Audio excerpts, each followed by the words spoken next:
Гәмә курдык. Ремзил абый, халык санын алу тәмамлангач, без илдә милләттәшләребезнең күпме булачагын беләбез. Шул ук вакытта бу чарага сан алу дип кенә карарга кирәкме, әллә аның сыйфаты мөһимрәкме? Сез ничек уйлыйсыз? Әлбәттә, башта саны да кирәк.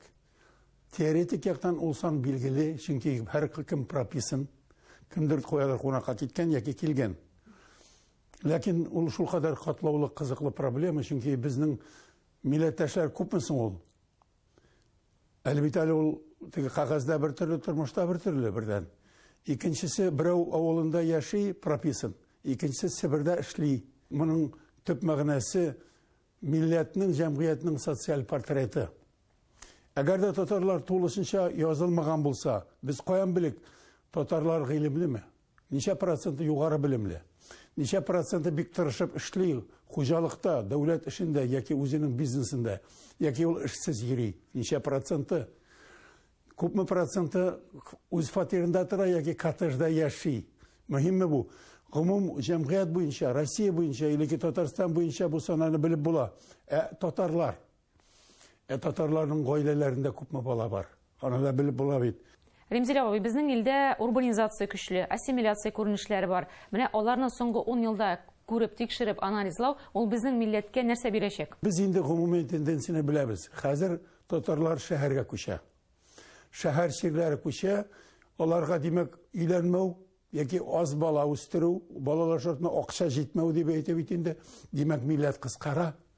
Димәк 2 балага, 2 кешегә бер бала үстерү гадәти хәл булып китә. Шулай булгачтан бу инкыйраз сан ягыннан да инкыйраз, сыйфат ягыннан.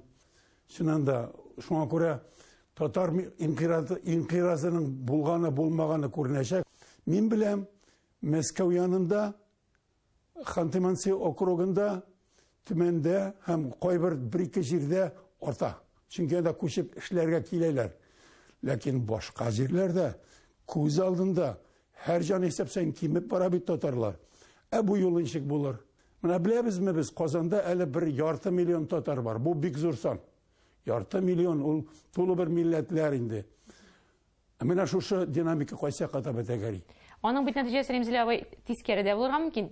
1,5 миллион татар бардыр, ләкин тел белүе начарлангандыр. 1,5 миллион татар булып яздыр, тел белүчеләре. Без аны белергә тиеш, шушы 1,5 миллион татарның күпме өлеше тел белергә тели баласына өйрәтә. Теләге булса, уларны барбыр өендә дә өйрәтә. Өендәге телевизор, радио кабыза, татарча матбугатны, театрны күрсәтә, аңлата, сөйләшә һәм барбыр татар булып үсә ул.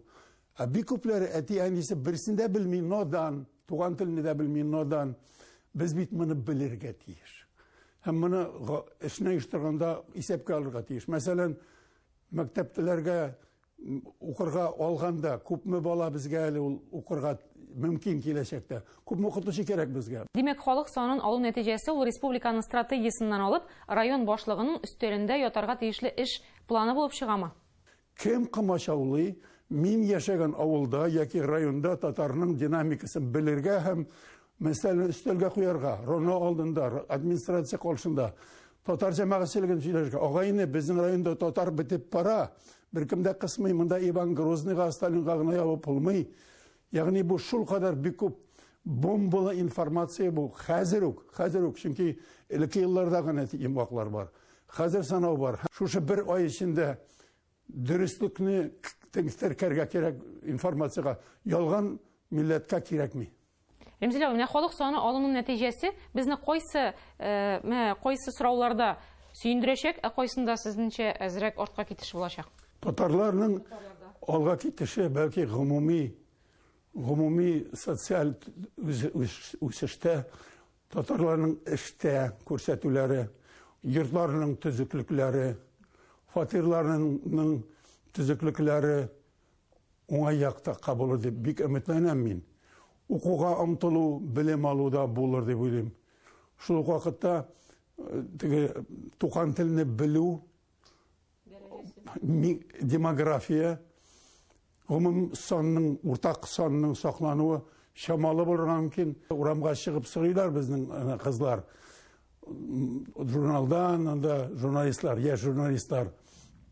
Урамда очраган 2-3 кешенең 4-нчесе генә татарча җавап бирә. Аңлыйбызмы без? Ремзил абый, элек күбрәк иде бит.